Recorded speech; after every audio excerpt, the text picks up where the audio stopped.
Começa agora o programa Transição, a visão espírita para um novo tempo. Hoje o nosso convidado, renovada a alegria pela sua presença, é Raul Teixeira. E o tema que ele nos traz é um tema da máxima importância, mediunidade.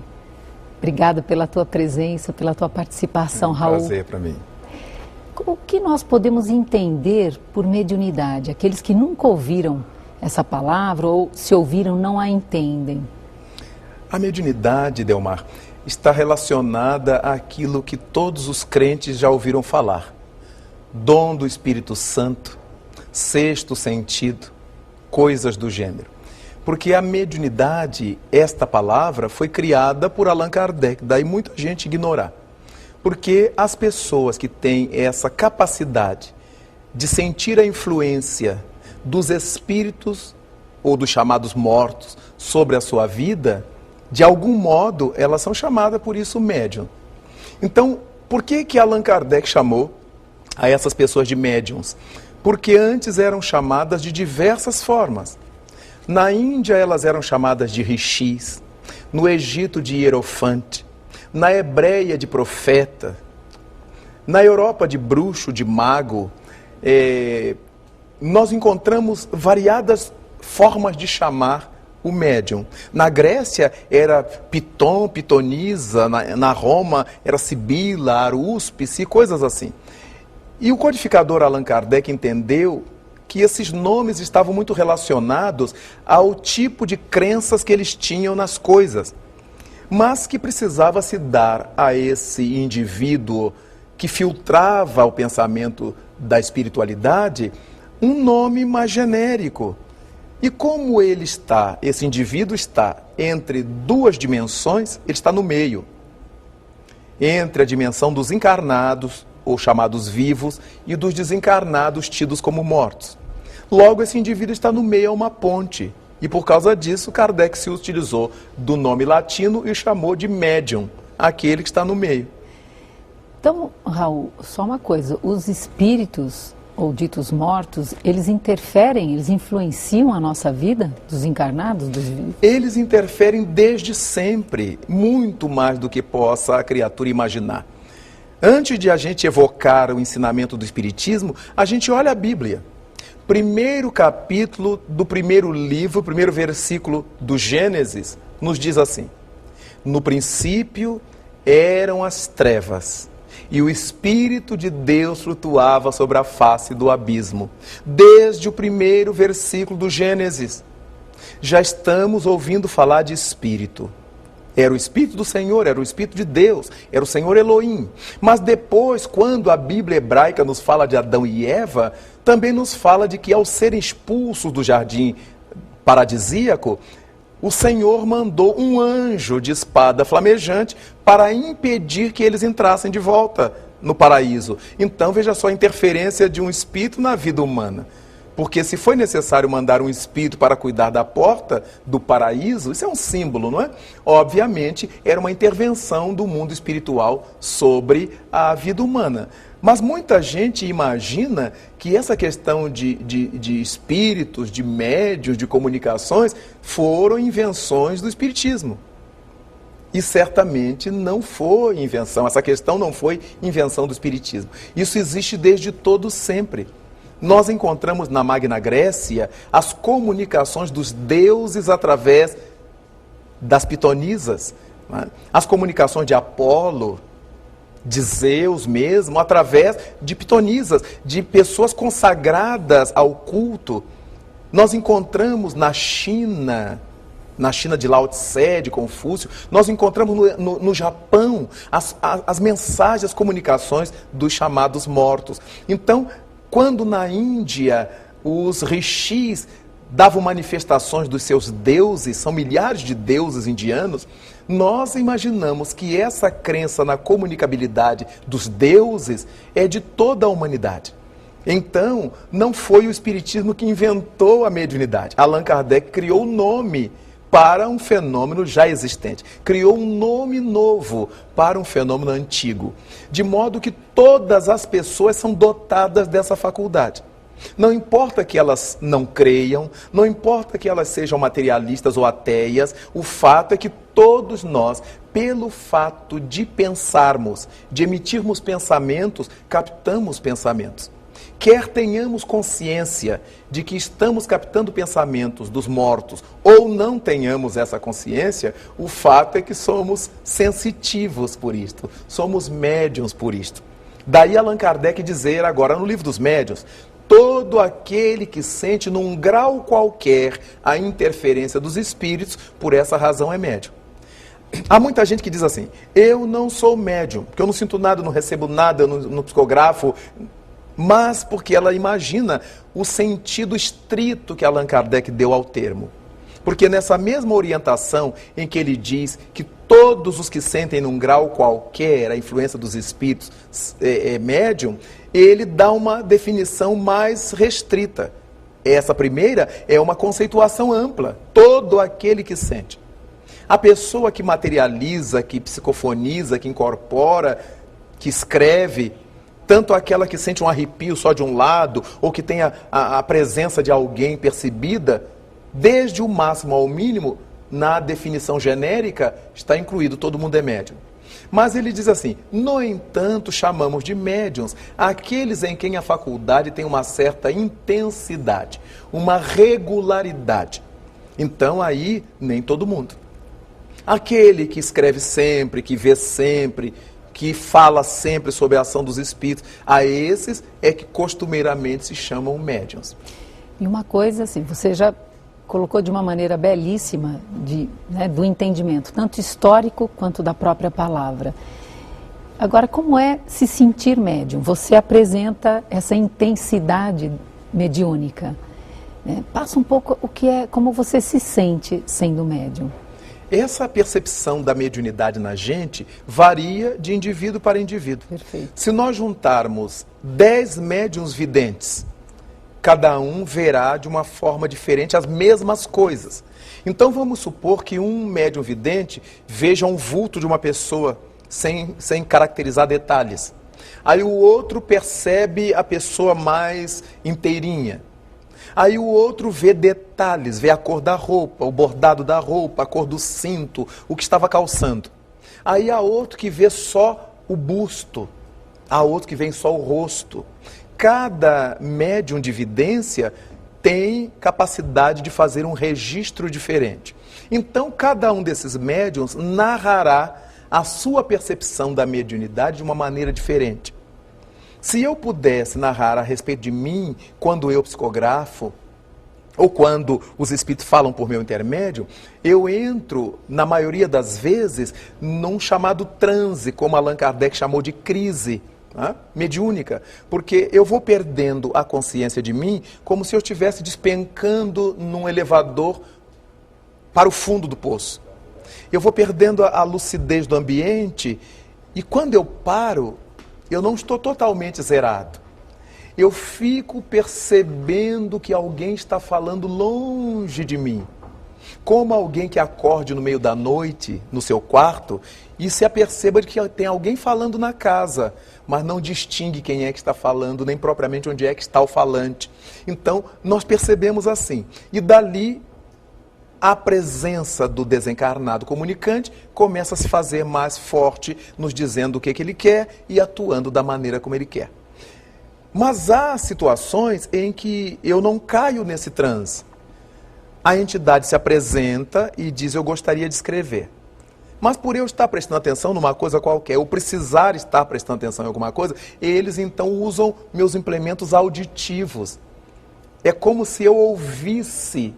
Eles me narram, ditam a mensagem que eu ouço dentro da cabeça, como se fosse uma voz estereofônica, uma voz de computador, algo que brota dentro da minha cabeça, como se fosse meu próprio pensamento. Então, há variadas maneiras. Nesse momento que eu estou ouvindo, entre aspas, a voz do Espírito, eu não preciso parar nada do que eu estou fazendo. Eu posso anotar o que ele diz sem perder o contato com a realidade objetiva do meu ambiente. Então há muitas pessoas assim. Há outras que são inspiradas, elas não caem em transe. A entidade espiritual lhes passa uma ideia forte e elas são compelidas a buscar um papel e escrever com as suas palavras, com seus termos, com sua emoção. Mas a ideia lhe foi sugerida, por isso elas são inspiradas. Daí a faculdade mediúnica ter uma multiplicidade de facetas, que certamente cada indivíduo registrará essa faceta de modo muito peculiar, de maneira muito particular. Daí a importância do estudo para aqueles que apresentam essa mediunidade mais ostensiva? Às vezes, quando nós falamos do estudo, muita gente diz assim, mas minha avó era médium e nunca estudou. Sim. Fulano era médium e nunca estudou. Quando nós temos essa faculdade e não conhecemos a teoria que a embasa, somos passíveis de cometer muitos erros, ou de sermos joguetes de muitas entidades malévolas, brincalhonas, zombeteiras. Daí nós encontramos no cotidiano do mundo, todo dia pessoas que conversam com Jesus, com Maria de Nazaré, com Deus. Claro que isso não existe ao nível em que a gente está. O Criador do Universo não vem conversar com uma pessoa. Jesus Cristo é um espírito cósmico que não viria conversar com uma pessoa, mas é a interpretação dela dada à ignorância quanto à teoria que envolve a mediunidade. Tem muita gente conversando diariamente com Nossa Senhora como se fosse sua colega do corte e costura, sua colega do bar ou da ginástica. Então, não tem noção da grandeza vibratória desses espíritos. Quando nós paramos de estudar ou não estudamos a respeito da mediunidade, ficamos vulneráveis a esses enganos e juramos que é verdade aquilo que estamos vivenciando. Quando passamos a estudar, a saber o que é a mediunidade, aprendemos que os espíritos se comunicam conosco por sintonia.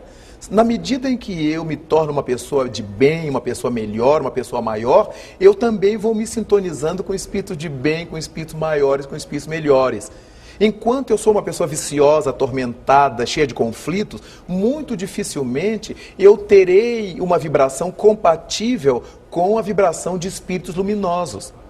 Isso não quer dizer que eles não vão me assistir, me ajudar, mas será muito complicado que eles me utilizem para se comunicar com o exterior.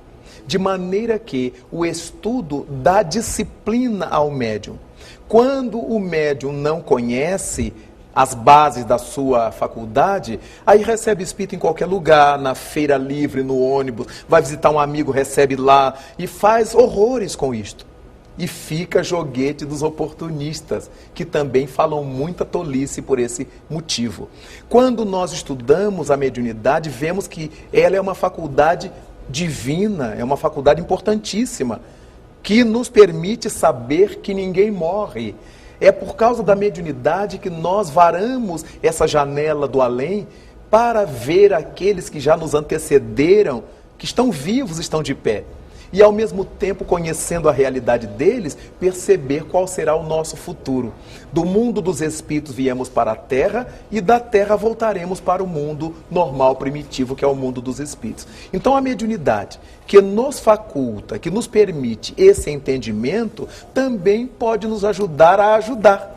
Por isso existem os médiuns receitistas, os médiuns curadores, os médiuns aconselhadores, sempre trabalhando no sentido de diminuir as dores, as agruras, as dificuldades da vida terrestre. Mas, como nós recebemos essa faculdade como uma doação, não é uma conquista nossa, nós não ganhamos a faculdade mediúnica mediante estudo acadêmico.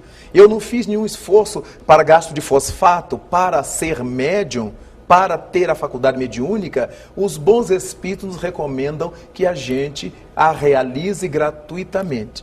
Como nos lembrou Jesus, dai de graça o que de graça recebeis.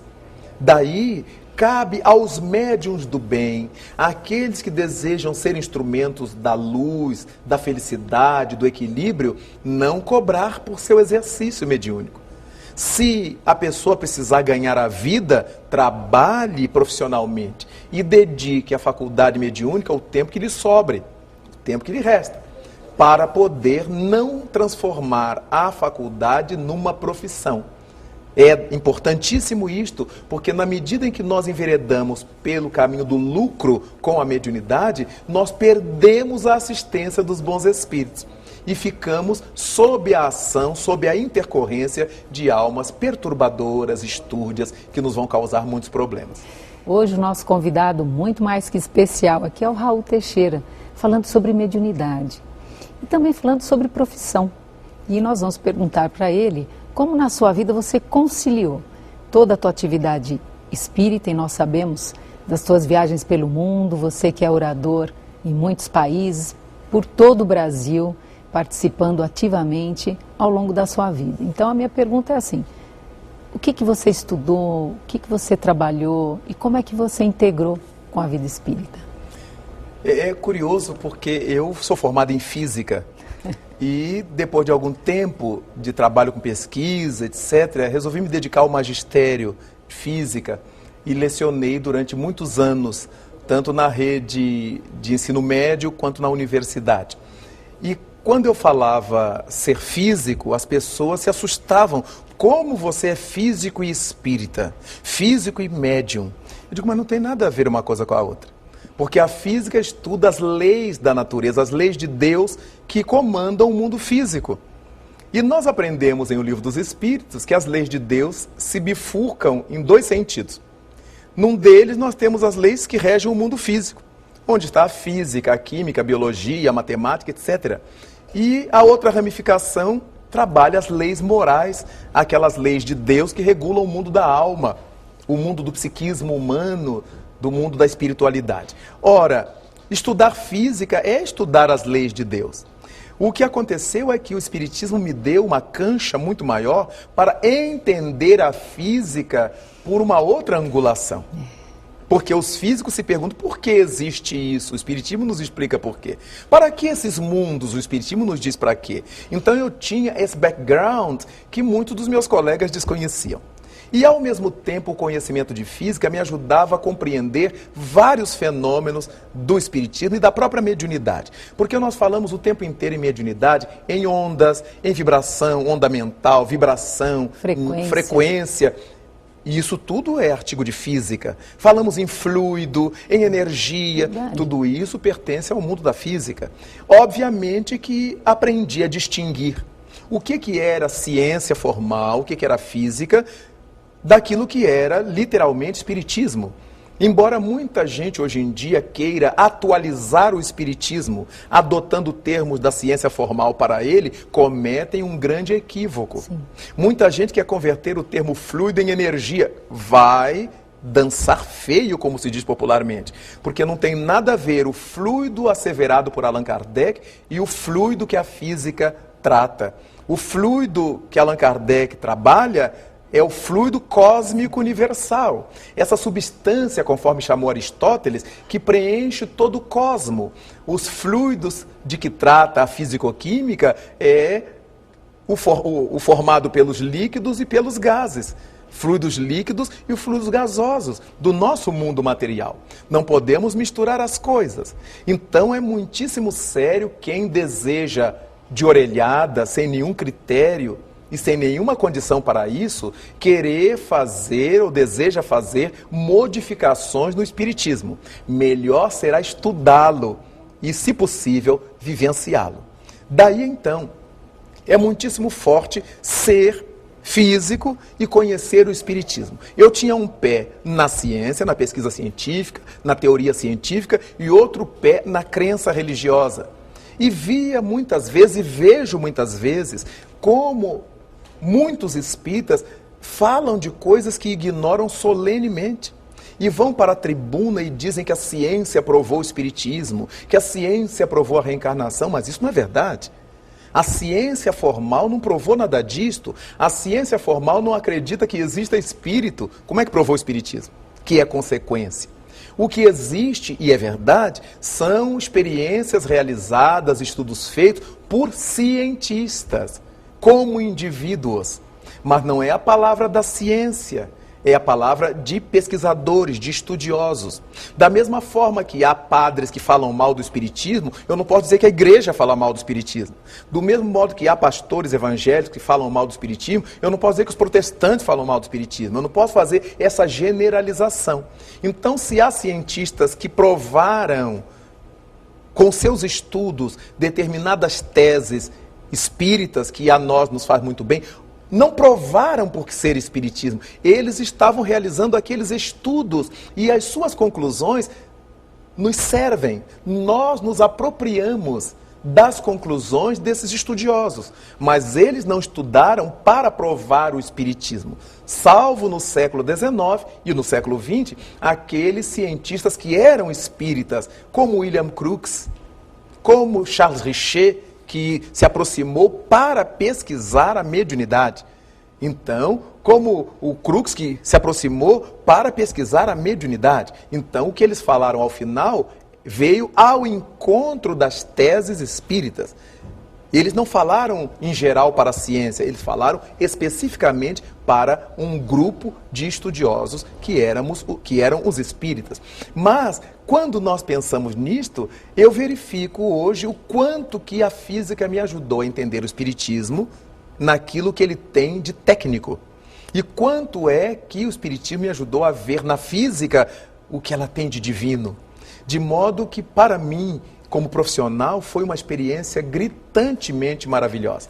E tanto quanto me foi possível, procurei passar isto para os meus alunos, sem dizer os jargões espíritas, sem me utilizar da linguagem doutrinária, mas a ideia que o espiritismo traz das coisas, levando-os a pensar nessa multiplicidade de moradas da casa do Pai e no porquê que nós estamos na Terra, a missão do homem inteligente no mundo.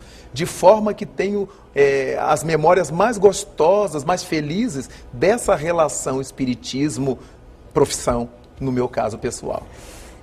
Agora uma pergunta que nós observamos ao longo desses muitos anos. Algumas pessoas, elas endeusam ou santificam, vamos chamar assim, um médium. Então, sabe que uma pessoa é médium, ela fica quase que uma devota, ela passa a misturar, às vezes, até registros anteriores, enfim, com o médium. O médium é quase um santo, é um privilégio a mediunidade? De forma nenhuma, a mediunidade não é um privilégio, é uma responsabilidade, é um compromisso. E essas pessoas, e não são poucas, que têm esse tipo de relacionamento com os médiuns, eram as mesmas pessoas que tinham relacionamento assim com seus xamãs, sim, nas tribos, com seus pajés. Sim. Era um sentimento de que aquela criatura é uma entidade. E há muitos médiuns que adoram essa mise-en-scène, que adoram essa situação de se colocar por cima do bem e do mal e lançam mão disso para tirar proveitos pessoais. Adoram presentes, elogios, bajulações que não fazem parte da modéstia que a doutrina espírita propõe aos médiuns. Então, o livro dos médiuns é muito claro em nos orientar e dizer que os médiuns em si próprios representam muito pouco para o mundo espiritual. Muita gente se acha indispensável à marcha do espiritismo e nos esquecemos de que Deus governava seu mundo e Cristo governava o planeta antes que o espiritismo existisse na Terra. E a mediunidade era execrada. Os médiuns eram levados às fogueiras, eram queimados vivos, eram flechados, eram enterrados vivos. Então, nessa época, ninguém queria ser médium. Hoje que deu um certo status pela respeitabilidade que o espiritismo ganhou no mundo, principalmente com os trabalhos notáveis que Chico Xavier desenvolveu no Brasil, que se espraiou pela terra inteira, a visita que ele fez aos Estados Unidos na década dos 60, com o trabalho que Divaldo Franco realiza pregando pelo mundo inteiro, pelos 5 continentes, obviamente publicado em revistas, em jornais, programas de rádio, programas de televisão. Óbvio que o espiritismo foi ganhando seu lugar de Estado na sociedade e muita gente que não conhece a sua teoria, que é pró-Cristo, que é pró-espiritualização, ainda deseja tirar proveito pró-mundanismo, pró-lucro material. Então, para aqueles que estão atrás de médiuns seria ideal que ficassem buscando a Jesus Cristo, aos seres de alta envergadura e não ao companheiro tão errável, tão passível de cometer erro como somos nós, os médiuns. Nós estamos aprendendo com os espíritos. Os benfeitores sempre dizem que aquilo que a gente fala para os outros, primeiro a gente ouve. Aquilo que a gente lê para transmitir, primeiro a gente aprende. De modo que nenhum médium tem caráter de especialidade no mundo. Nenhum tem que ser paparicado, colocar tapete vermelho para ele passar, atirar pétalas de rosa, nada disso. Os médiuns são pessoas comuns, que tem que trabalhar para pagar seus impostos, criar sua família, briga com a mulher, briga com o marido, reclama do governo, mas tem a responsabilidade de que há um compromisso a se realizar. Por outro lado, é importantíssimo que o médium, apesar de ser uma pessoa comum, como indivíduo, saiba que não é uma pessoa normal. O médium é um paranormal. Não pode exigir das outras pessoas o registro que ele faz. Não pode cobrar das pessoas o comportamento que ele precisa ter, porque ele vê, ele ouve, ele sabe diretamente no contato com o mundo espiritual. Então, a quem mais é dado, diz o Evangelho de Cristo, mais é pedido. Ao médium cabe isto sim, a grande responsabilidade de desvelar o mundo espiritual para aqueles que estão na terra e de encaminhar ao mundo espiritual as ansiedades, as angústias da terra. Por isso ele é o correio, ele está no meio, ele traz as mensagens de lá para cá, mas leva as angústias daqui para lá. E por isto é que Allan Kardec diz no Evangelho segundo o Espiritismo que mediunidade é coisa santa e deve ser santamente vivenciada. Suas considerações finais, Raul.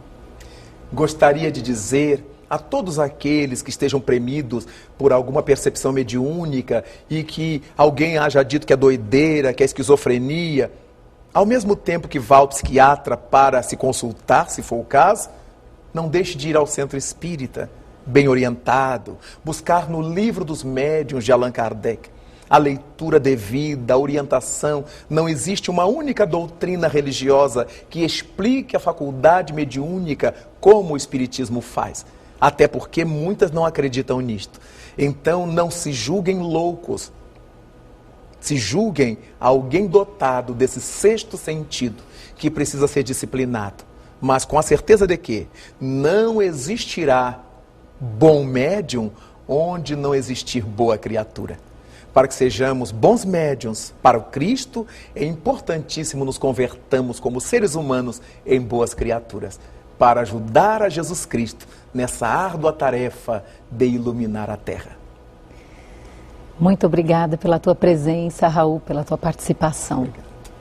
E assim, vamos encerrando o programa Transição, com a certeza de que iluminamos um pouco mais a nossa consciência. Estaremos juntos no próximo programa, Transição, a visão espírita para um novo tempo. Até lá!